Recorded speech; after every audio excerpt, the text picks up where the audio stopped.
आज की हमारी इस वीडियो का टॉपिक है transformer parts name and their function.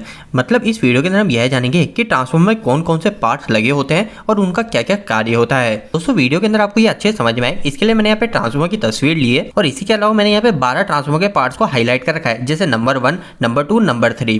तो दोस्तों अभी हम एक एक करके इन सभी पार्ट के नाम और इनके काम क्या है वो जान लेंगे। तो वीडियो को स्टार्ट कर लेते हैं। तो सबसे पहले हम पहले पार्ट से शुरू करते हैं। तो आपको यहाँ पे दिख रहा है नंबर 1। तो दोस्तों यह जो नंबर 1 निशान बना रखा है ये पूरा का पूरा जो है ये है हमारा ट्रांसफॉर्मर टैंक। दोस्तों यहाँ पर एक निशान यहाँ पे बना रखा है, लेकिन हमारा जो ट्रांसफॉर्मर टैंक होता है ये पूरा का पूरा ट्रांसफॉर्मर टैंक होता है। मतलब कि ये जो आपको दिख रहा है ये ऊपर के पोर्शन ये होता है रेडिएटर। इसको हटा देंगे तो पीछे की जो भी पूरी चीजें बचती है जिसके अंदर हमारे वाइंडिंग रखी जाती है वो सारा का सारा हमारा जो कहलाता है वो कहलाता है ट्रांसफॉर्मर टैंक। इस ट्रांसफॉर्मर टैंक को अधिकतर जने यूं ही छोड़ देते हैं, लेकिन दोस्तों आपको यह भी पता होना चाहिए कि ट्रांसफॉर्मर टैंक की क्या जरूरत है, ये कितना जरूरी है। दोस्तों ट्रांसफॉर्मर टैंक का पहला कार्य होता है कि हमारी जो वाइंडिंग है अंदर ट्रांसफॉर्मर के उस वाइंडिंग को होल्ड करके रखता है। मतलब कि वो वाइंडिंग इधर उधर कहीं मूव ना हो। और इसके बाद में दोस्तों सेकंड मुख्य काम की बात करें तो दोस्तों हमारा जो ट्रांसफॉर्मर टैंक होता है वो पूरा एयर टाइट सील्ड होता है। मतलब कि हमारे ट्रांसफॉर्मर टैंक में कहीं से भी एयर नहीं जा सकती है। आपको ये ऊपर की जगह दिख रही है, यहाँ से भी हमारे इस टैंक के अंदर एयर ना जाए, इसी तरीके से इसको एयर सील्ड कर दिया जाता है। यह करना भी इसलिए जरूरी है क्योंकि हमारी जो वाइंडिंग है उस वाइंडिंग को हमको आइसोलेट करके रखना पड़ता है। क्योंकि हम सभी को पता है जो बाहर का वातावरण रहेगा, जो हमारे ट्रांसफॉर्मर के आसपास का एटमॉस्फेयर है, उस एयर में हमारा कई सारा मॉइस्चर होगा।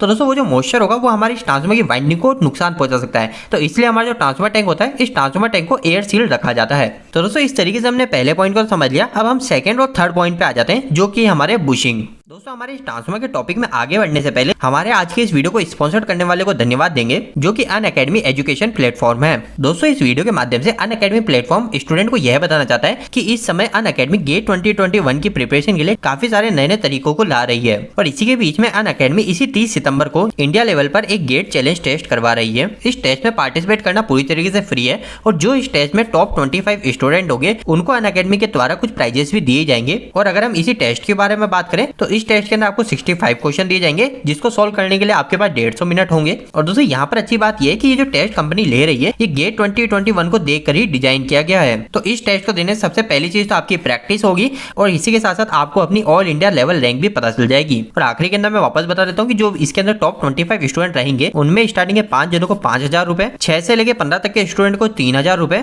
और जिनकी रैंक 16 से 25 तक आती है उनको 2,000 रुपए के अमेजॉन वाउचर भी दिए जाएंगे। तो दोस्तों अगर आप में से भी कोई भी अनअकैडमी के इस गेट चैलेंज में पार्टिसिपेट करना चाहता है तो उसको इसी वीडियो के डिस्क्रिप्शन बॉक्स में लिंक मिल जाएगा, आप वहां से जाके और बेहतर जानकारी ले सकते हैं। अभी के लिए दोस्तों हम वापस से हमारे टॉपिक के ऊपर आ जाते हैं, जिसके अंदर हम सेकंड और थर्ड नंबर पॉइंट को समझ लेते हैं। तो दोस्तों यहाँ पर जो सेकंड आपको पार्ट दिख रहा है ट्रांसफॉर्मर का ये भी हमारी बुशिंग है और जो तीसरे नंबर का पार्ट दिख रहा है ये भी हमारी बुशिंग है। तो आपको दिख रही है पीछे बुशिंग, तो ये जो बुशिंग आपको थोड़ी छोटी दिख रही है और ये जो सेकंड नंबर वाली बुशिंग है ये आपको थोड़ी ज्यादा दिख रही है। तो 4 बुशिंग ये वाली है और 4 बुशिंग पीछे वो छोटी वाली है। तो दोस्तों यह जो ट्रांसफॉर्मर का पार्ट है इसे बुशिंग कहा जाता है। अब इसके अंदर भी दोस्तों दो चीजें हो जाती है, एक हो जाती है हमारी प्राइमरी बुशिंग और सेकंड हो जाती है हमारी सेकेंडरी बुशिंग। क्योंकि हम सभी को पता है ट्रांसफॉर्मर के अंदर एक इनपुट होता है और एक आउटपुट होता है। तो इनपुट की जो बुशिंग होगी उसको प्राइमरी बुशिंग बोल देंगे और आउटपुट की जो बुशिंग होगी उसको सेकेंडरी बुशिंग बोल देंगे। इसके अलावा दोस्तों कहीं कहीं पे इसे प्राइमरी सेकेंडरी की जगह हाई वोल्टेज और लो वोल्टेज बुशिंग भी कहा जाता है। और दोस्तों अगर हम इस बुशिंग के काम की बात करें तो ये जो बुशिंग होती है काफी ज्यादा इंपॉर्टेंट है, क्योंकि अगर हमारे जो ट्रांसमिशन लाइन का वायर है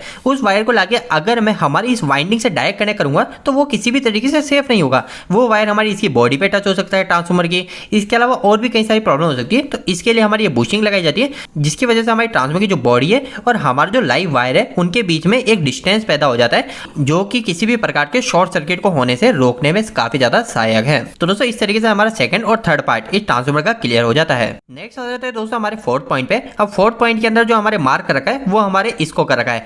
अब दोस्तों ये जो चीज है इसको भी 2 नामों से बोला जाता है। सबसे पहली चीज ज्यादा अगर आपको जो सुनने को मिलेगा वो सुनने को मिलेगा रेडिएटर, और इसी के अलावा दूसरी चीज जो कहीं कहीं पे बोली जाती है वो इसको बोली जाती है दोस्तों कूलिंग फिन्स। तो अगर कभी भी आपको ट्रांसफॉर्मर के ऊपर ये चीज दिख रही है, आपको ये दिख रही है यहाँ से स्टार्ट हो रही है और ये यहाँ तक कनेक्ट हो रही है, इसी तरह ये जो नंबर 1 लग रही है, नंबर 2 रेडिएटर, नंबर 3, नंबर 4 और इसी तरह उस दूसरी साइड भी ट्रांसफॉर्मर के ऐसे 4 रेडिएटर या फिर 3 रेडिएटर लग रहे होंगे। तो दोस्तों यह जो हमारे रेडिएटर है इस रेडिएटर को कूलिंग फिन्स के नाम से भी जाना जाता है। यहाँ पे मैं फैन शब्द नहीं ले रहा हूँ, यहाँ पे मैं फिन्स ले रहा हूँ, तो इस बात का आपको ध्यान रखना है, कूलिंग फिन्स के नाम से जाना जाता है। अब दोस्तों आखिर में इस कूलिंग फिन्स का मतलब रेडिएटर का काम क्या है, तो इसका काम काफी ज्यादा सिंपल है। जैसे कि हम सभी को पता है हमारे ट्रांसफॉर्मर के अंदर हम क्या रखेंगे, वाइंडिंग रखेंगे और वाइंडिंग के अंदर से हमारा क्या होगा, करंट फ्लो होगा। तो जब करंट फ्लो होगा वायर के अंदर से तो हमारा जो वाइंडिंग है, जो वायर है, वो वाइंडिंग पूरी हीट होगी। तो हीट होने के कारण वाइंडिंग हमारे जो ट्रांसफॉर्मर टैंक के अंदर जो ऑयल भरा हुआ है वो ऑयल भी हमारा गर्म होगा। तो जब ऑयल गर्म होगा तो उसकी एक वास्तविक क्रिया होती है कि हमारा जो गर्म ऑयल होगा वो गर्म ऑयल ऊपर की तरफ आ जाएगा और जो ठंडा ऑयल है वो ठंडा ऑयल टैंक के नीचे रह जाएगा। तो जब वो ऑयल ऊपर की तरफ आता है ना, तो दोस्तों ये जो रेडिएटर है, इस रेडिएटर में यहाँ से दो पाइप लगे रहते हैं, एक होता है इनकमिंग का पाइप और एक होता है आउटगोइंग का पाइप। तो जब हमारा ऑयल गर्म होता है तो वो ऑयल ऊपर की तरफ आता है, गर्म ऑयल। अब वो गर्म ऑयल जब ऊपर की तरफ आता है तो हमारे इस पॉइंट के अंदर, हमारे इस रेडिएटर के अंदर इधर चले जाता है। तो इस पाइप के अंदर जैसे ही हमारा ऑयल आता है, फिर वो ऑयल जो है वो धीरे धीरे धीरे धीरे जो पतले पतले स्लॉट बने हुए, जो फिन्स बने हुए, इस फिन से हमारा ऑयल धीरे धीरे धीरे टपकता है। और जब इसमें से ऑयल धीरे धीरे निकलता है तो हमारे यहाँ से क्रॉस में एयर भी लग रही होती है, क्योंकि हमारे एटमॉस्फेयर में, वातावरण में एयर भी है, तो वो एयर भी हमारी जालियों से क्रॉस हो रही होती है। तो उसके कारण से हमारा जो ऑयल जो गर्म हुआ था, तो वो जो हमारा ऑयल ऊपर की तरफ चले गया था गरम गरम, वो ऑयल हमारे इस फिन्स के द्वारा धीरे धीरे ठंडा होकर नीचे आ जाता है और वापस हमारे इस टैंक के अंदर चले जाता है। तो ये प्रक्रिया पूरी इस रेडिएटर के द्वारा होती है। तो अब आपको पता चल गया होगा कि रेडिएटर मतलब कूलिंग फिन्स का काम क्या होता है। तो इसका काम हमारे ऑयल की हीट को हटाने का होता है। अब दोस्तों फोर्थ टॉपिक के बाद में हम हमारे फिफ्थ टॉपिक के ऊपर जाते हैं। तो आपको ये दिख रहा है ये रेडिएटर के नीचे ही क्या लग रहा है। तो दोस्तों देखिए, सबसे पहली चीज तो सभी ट्रांसफार्मर के अंदर आपको यह देखने को नहीं मिलेगा। ये इसलिए देखने को नहीं मिलेगा क्योंकि ये जो मैंने ट्रांसफार्मर यहाँ पे लिया है ये हमारा है पावर ट्रांसफार्मर। आपने ट्रांसफार्मर के दो टाइप जरूर सुने होंगे, एक पावर ट्रांसफार्मर होता है और एक होता है डिस्ट्रीब्यूशन ट्रांसफार्मर। तो ये जो पावर ट्रांसफार्मर होता है ये हमारे काफी ज्यादा इसमें करंट की वैल्यू फ्लो हो रही होती है। तो जब हमारे इस ट्रांसफार्मर के अंदर ज्यादा करंट फ्लो होता है तो इसके अंदर हीटिंग भी ज्यादा होगी, इसके वाइंडिंग में हीट भी ज्यादा होगी, वाइंडिंग में हीट ज्यादा होगी तो ऑयल भी ज्यादा गर्म होगा। तो ऑयल को ज्यादा गर्म होगा तो हमको जल्दी जल्दी ऑयल को ठंडा करना होगा। तो इसके लिए दोस्तों हम क्या करते हैं, यहाँ पे इस रेडिएटर के नीचे ही हमारे यहाँ पे कूलिंग फैन को लगा देते हैं। इसके अलावा आपके जो नॉर्मल ट्रांसफार्मर है उसके अंदर भी हम यहाँ पे फैन को लगवा सकते हैं। ये कूलिंग फैन क्या होते हैं, इस कूलिंग फैन के वायर निकल जाते हैं और ये कूलिंग फैन के वायर है ये हमारे इस ऑयल के टेम्परेचर के साथ में लिंक कर दिए जाते हैं। जैसे हमारा जो ऑयल है वो ऑयल का टेम्परेचर अगर ज्यादा बढ़ गया, जैसे हमने नॉर्मल सेट करा है कि हमारा ऑयल का टेम्परेचर 70 डिग्री सेल्सियस जैसे हो जाएगा तो हमारा जो फैन है फैन स्टार्ट हो जाना चाहिए। तो ये जो हम फैन है ये फैन हम एक्स्ट्रा कूलिंग के लिए लगा देते हैं। तो ये जो फिफ्थ पॉइंट है, ये फिफ्थ पॉइंट आपको क्लियर हो गया होगा। ये हमारे हमने नीचे एक्स्ट्रा कूलिंग फैन लगा रखे हैं इस ट्रांसफार्मर के ऑयल को एक्स्ट्रा कूलिंग देने के लिए। इसके बाद में दोस्तों नेक्स्ट हमारा छठा पार्ट आ जाता है। तो सिक्स पार्ट हमारा कहाँ पे लोकेट है, ये है हमारे इस टैंक पे। तो आपको दोस्तों यहाँ पर एक टैंक और दिख रहा होगा, ये तो हमारा एक मेन टैंक हो गया जो ट्रांसफार्मर का मेन टैंक है। इसके अलावा दोस्तों आपको यहाँ पर एक और टैंक दिख रहा है। तो इस टैंक का क्या नाम है, तो यह टैंक से जुड़े काफी ज्यादा सवाल आपके इंटरव्यू में पूछे जाते हैं। तो दोस्तों इसके ऊपर मैंने ऑलरेडी डिटेल वीडियो बना रखा है इस टैंक के ऊपर। इसके अलावा एक ब्रीदर होता है उस ब्रीदर के ऊपर। तो इन सभी चीजों के ऊपर मैंने ऑलरेडी एक डिटेल वीडियो बना रखा है। अगर आप वो वीडियो देखना चाहते हैं वो वीडियो आपको इसी वीडियो के एंड स्क्रीन में मिल जाएगा, तो आप वो वीडियो जरूर देखिएगा। उसके अंदर आपको इनकी एक एक प्रक्रिया पता चल जाएगी। फिर भी अगर हम इसी वीडियो के अंदर थोड़ी सी पॉइंट की बात करें तो हमारा जो ये टैंक है इस टैंक को बोला जाता है कंजर्वेटर टैंक। अब दोस्तों आखिर ये कंजर्वेटर टैंक करता क्या है, तो यह टैंक हमारे ऑयल को, जब ऑयल हमारा हीट होता है तो उसको एक्सपांड होने में मदद करता है। इसके अलावा हमारा जो ऑयल है वो ऑयल को एक्स्ट्रा स्टोरेज में भी यह काम आता है। अब सबसे पहली चीज एक्सपांड क्या होता है, तो एक्सपांड वही चीज है जो कि मैंने अभी आपको नॉर्मल भाषा में बताई थी। इसको टेक्निकल लैंग्वेज में हम एक्सपांड बोल सकते हैं। जैसे कि मैंने आपको बताया था कि हमारा जो ऑयल है वो ऑयल ठंडा रहेगा तब तो वो नीचे बैठा रहेगा, पर जब ऑयल हमारा गर्म होगा तो वो क्या ऊपर जाता है। तो वो जो ऊपर जाता है उसी को बोलते हैं हम एक्सपांड हो रहा है ऑयल।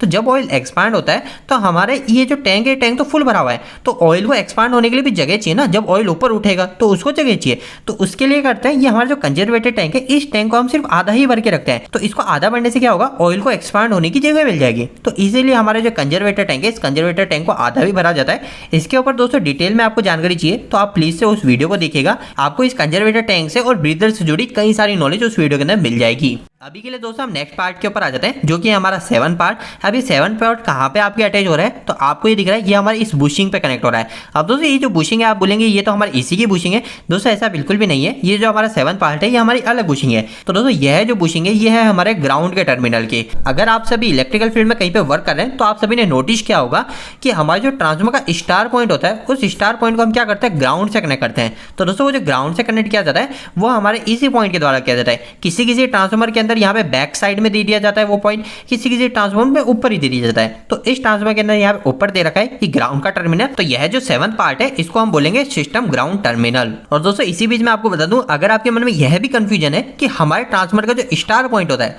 उसको हम ग्राउंड क्यों करते हैं, तो इस पॉइंट के ऊपर भी मैंने ऑलरेडी वीडियो बना रखा है। मैंने ट्रांसफार्मर के ऊपर कई सारे वीडियो इस चैनल पे डाल रखे हैं, तो आप हमारे चैनल को चेक कर सकते हो। और स्टार को ग्राउंड क्यों करते हैं उसका लिंक तो मैं आपको इसी वीडियो के एंड स्क्रीन में दे दूंगा, आप वहां से वीडियो देख लीजिएगा। इसके बारे में दोस्तों नेक्स्ट हम हमारे 8वें पार्ट के ऊपर आ जाते हैं। इस पार्ट का नाम है दोस्तों ड्रेन वाल्व। अब ये ड्रेन वाल्व क्या काम करता है, तो दोस्तों ये जो ड्रेन वाल्व होता है ये काफी ज्यादा इंपॉर्टेंट है। अब ये हमारे लिए किस समय इंपॉर्टेंट है, तो इसकी जरूरत हमें उस समय पड़ती है जब हमारे इस ट्रांसफार्मर का जो ऑयल है उस ऑयल को या तो हमको टेस्ट करना है या फिर हमको उस ऑयल को फिल्टर करना है या फिर चेंज करना है। उन सभी समय हमारे ये ड्रेन वाल्व हमारे लिए काफी ज्यादा उपयोगी होता है। सबसे पहले हम ऑयल टेस्ट की बात करें तो उस समय ड्रेन वाल्व की मदद से हम थोड़ा सा ऑयल निकाल सकते हैं सैंपल के लिए। दूसरी चीज हम फिल्टर की बात करें तो आप सभी ने देखा है हमारे फिल्टर की मशीन आती है ट्रांसफार्मर के ऑयल को फिल्टर करने के लिए। तो उस समय क्या होता है, हमारे 2 पाइप उस मशीन से निकले होते हैं। तो हमारा एक पाइप तो इससे कनेक्ट हो जाता है और मशीन का दूसरा पाइप इससे कनेक्ट हो जाता है। तो इसके बाद में क्या होता है, हमारे ट्रांसफार्मर का जो भी पूरा ऑयल है वो पूरा ऑयल उस मशीन के साथ में सर्कुलेट होता है, मतलब घूमता है और फिल्टर होता जाता है। कैसे होता है, हमारा जो इसका ऑयल है वो इस नीचे वाले पाइप से अंदर जाएगा, इस मशीन के अंदर जाएगा, इस मशीन में पूरा फिल्टर होगा और ऊपर वाले पाइप से वापस से इनकमिंग में घुस जाएगा। तो हमारा इस तरीके से पूरी प्रक्रिया चलती रहती है और हमारा जो ट्रांसफार्मर का ऑयल है वो फिल्टर कर दिया जाता है।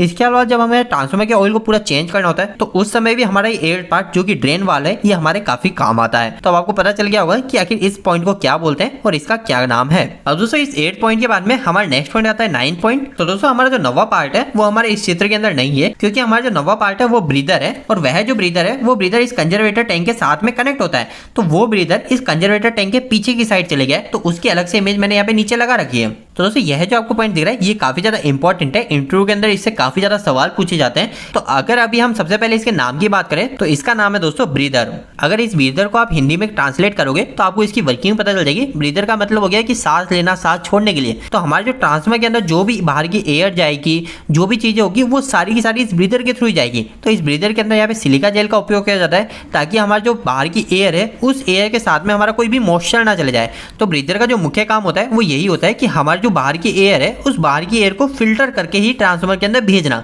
तो यही चीज हमारे ब्रीदर की है और इस ब्रीदर की ज्यादा डिटेल के लिए आप वो कंजर्वेटर टैंक का वीडियो जरूर देखिएगा, उसके अंदर आपको ब्रीदर की भी नॉलेज मिल जाएगी। अब दोस्तों 90वें पार्ट के बारे में हमारा नेक्स्ट पार्ट आ जाता है 10वां पार्ट। और 10वां पार्ट आपको इस जगह दिख रहा होगा, ये आपको इंडिकेट कर रहा है इस जगह के लिए। तो दोस्तों यहाँ पे क्या लगा रहता है, तो यहाँ पे लगा रहता है दोस्तों हमारा ऑयल लेवल इंडिकेटर। क्योंकि हम सभी को पता है हमारा जो कंजर्वेटर टैंक है, ये कंजर्वेटर टैंक ही हमारे ट्रांसफार्मर के मेन टैंक के अंदर ऑयल को भेजा है। तो अगर ये हमारा खाली हो गया तो हमारे ट्रांसफार्मर का मेन टैंक भी खाली हो जाएगा, और अगर हमारे ट्रांसफार्मर के अंदर ऑयल खत्म हो गया तो ये काफी ज्यादा बड़ा खतरा साबित हो सकता है। तो इसके लिए हम क्या करते हैं, ऑयल लेवल इंडिकेटर को लगा के रखते हैं जो कि हमारे इस कंजर्वेटर टैंक के इस साइड में रहता है। इसके अलावा दोस्तों किसी ट्रांसफार्मर में यहाँ पे ऑयल लेवल इंडिकेटर की जगह यहाँ पे आपको ऑयल टेम्परेचर इंडिकेटर भी देखने को मिल सकता है। टेम्परेचर इंडिकेटर क्या काम करेगा, तो हमारे ऑयल का टेम्परेचर क्या है वो हमें बताएगा, पर अधिकतर केस में आपको ऑयल लेवल इंडिकेटर ही देखने को मिलेगा। मतलब कि अभी ऑयल कितना भरा हुआ है, वो खाली तो नहीं हो गया, वो चीज आपको इस जगह देखने को मिल जाएगी ट्रांसफार्मर के। तो दोस्तों इसी के साथ में हमने हमारे ट्रांसफार्मर के टोटल 10 पार्ट को जान लिया है। अब हमारे सिर्फ आखिरी में 2 पार्ट और बचे हैं, एक 11 और एक 12।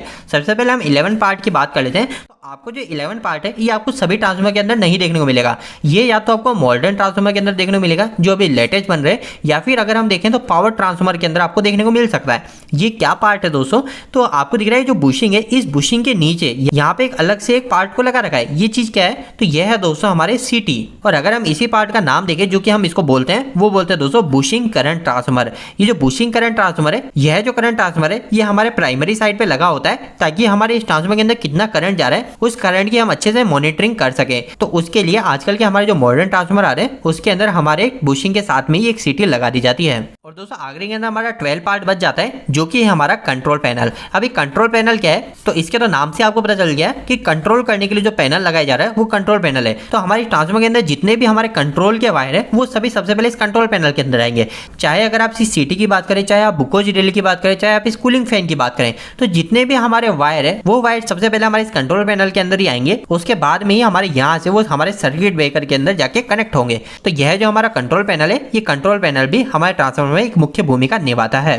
तो दोस्तों आज का यह वीडियो थोड़ा सा बड़ा बन गया, लेकिन उम्मीद करता हूं कि आपको इस वीडियो के माध्यम से कुछ बेहतर जानकारी मिली होगी। आपको यह वीडियो कैसा लगा दोस्तों, इस वीडियो को लाइक करके जरूर बताएं। अगर आपका कोई भी सवाल इस वीडियो के प्रति या फिर इलेक्ट्रिकल से जुड़ा है तो आप मुझे नीचे कमेंट बॉक्स में कमेंट करके पूछ सकते हैं। इलेक्ट्रिकल वीडियो अगर आप हिंदी में देखना पसंद करते हैं, आज हमारे चैनल को सब्सक्राइब कर लीजिए। आज के लिए इतना ही, धन्यवाद।